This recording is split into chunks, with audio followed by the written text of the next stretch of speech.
Sideboard here at the StarCityGames.com Modern Open in Charlotte, part of the SCG Tour, brought to you by Ultimate Guard. I'm Nick Miller alongside Todd Anderson. How you doing, sir? Doing all right, man. How are you? Always good to see you here. Usually playing something spicy when it comes to Modern, and to no disappoint, yesterday on Twitter you're just posting deck lists left and right, talking about Madcap Experiment, and then here we are, you have registered the card, 4 copies. Yeah, so it was like Wednesday or Thursday night, I was just kind of sitting around the house thinking about what I wanted to play this weekend, and I've been wanting to try out Madcap Experiment as a Splinter Twin proxy, basically, in some sort of deck. And most people who do play Madcap Experiment have it in their sideboard as just like an alternate combo for whatever combo deck. So when your opponent brings in a bunch of hate cards for your normal combo, you just have this other alternate win condition that's completely different than what you're trying to do. What I'm trying to do is steal games in game 1.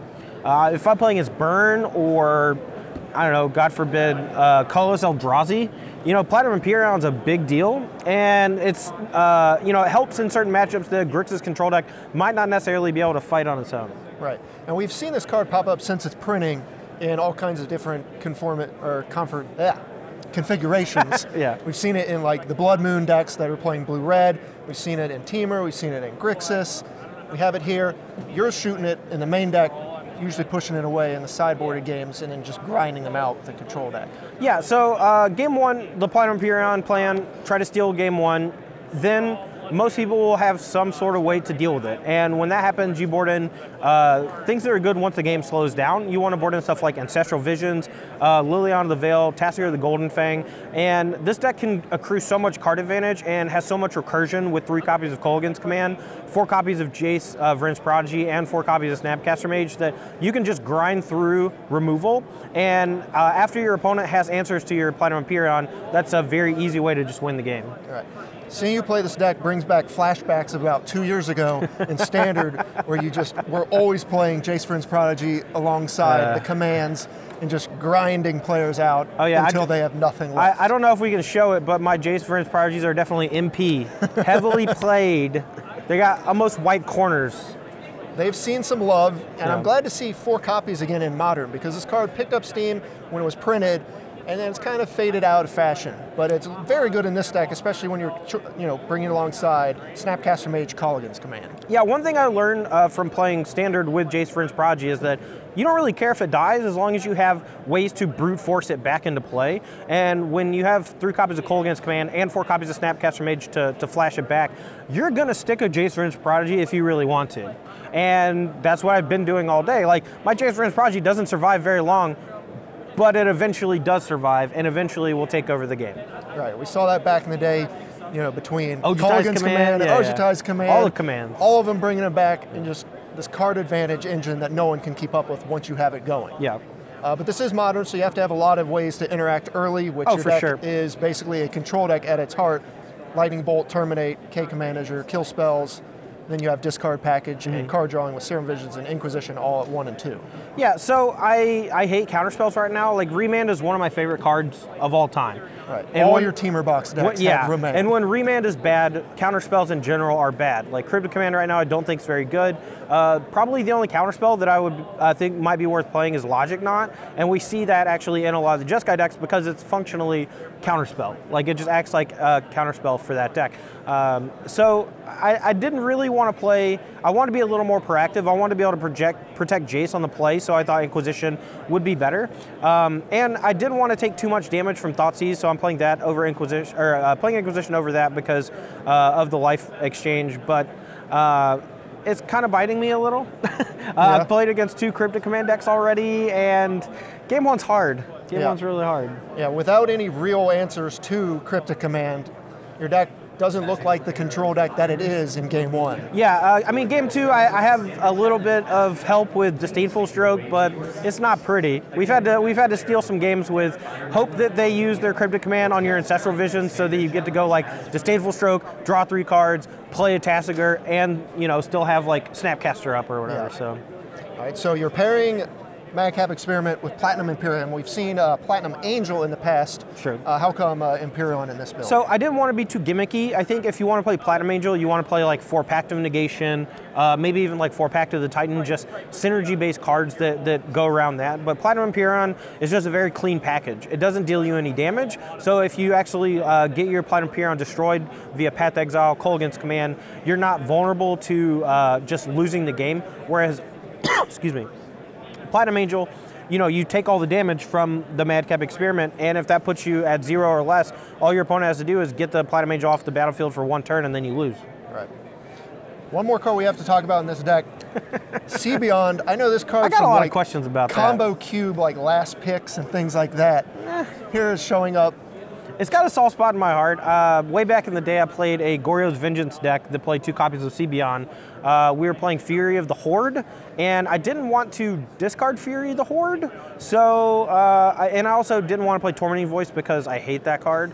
And so I decided to play See Beyond instead, since it could help me like hit land drops to get to 5 mana cast through the breach. It could also shuffle Fury of the Horde back into my deck so that when I started going off with Gristlebrand, I still had access to those, and they weren't just rotting in my graveyard, like, you know.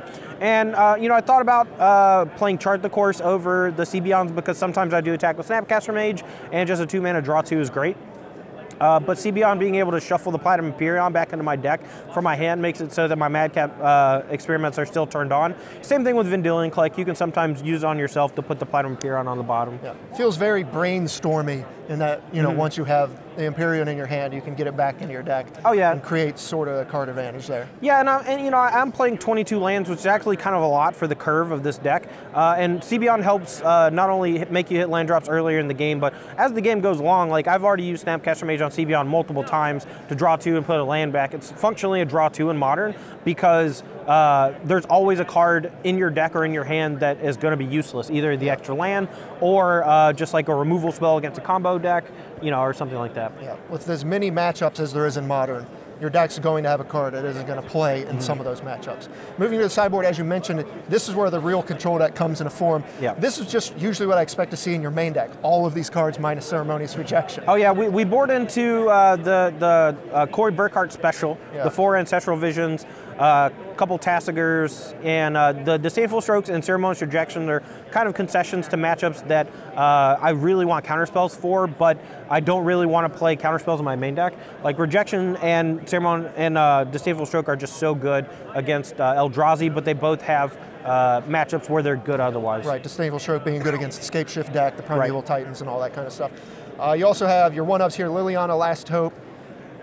Is it Static Caster and Kozilek's Return as your more control, more board control? Yeah, elements? if I play against a deck with a bunch of small creatures, I definitely want all 3 of those cards to come in. But if I'm playing against control, I want to bring in the Liliana of the or Liliana Last Hope. You know, if I'm playing against Affinity, I want all 3. I mean, there's places where you can mix and match, but usually just the only concession is the one of Liliana Last Hope, which can come in against control and be very good, whereas the other 2 are not very good against the slower decks. Got to ask, because this is what I'm asking everyone playing blue after Ixalan, is Op good enough, or just you don't want any part of it in this deck? I think my deck is sorcery based enough that Seer Vision is just way better. I thought about building just a straight blue-red version of this deck that played like Blood Moon Disrupting Shoal, and in something like that, I think Opt would be fine because you could sit back on turn 1 and play like a Spell Snare. So, you know, I think it definitely has merit in a very heavy counterspell-based deck, but in this variation, I'm not really trying to do that much at instant speed, like maybe a Snapcaster Kolaghan's Command on turn 5, but, you know, not that much of a risk to play sorcery speed. All right, well, Ashley, you're 5-0 so far, so you're off to a great start. You said you wouldn't mention my record, so I didn't get cursed, man. Gotcha. You literally said that before I came over here. I had a brief conversation with the guy who does deck techs. Oh, you? Which is myself. Yeah.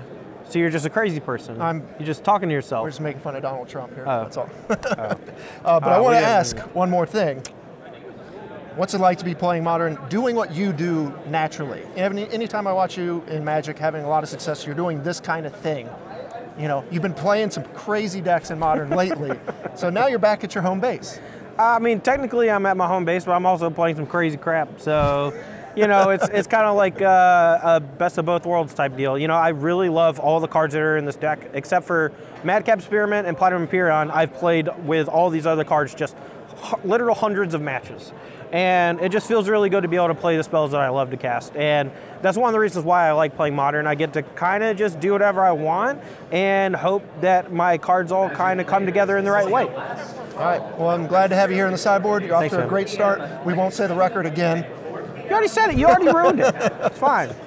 Just got to push through the curse. All right, Todd Anderson, I'm Nick Miller. Thanks for joining me here on the sideboard. Stay tuned to StarCityGames.com all week long for the action here in Charlotte.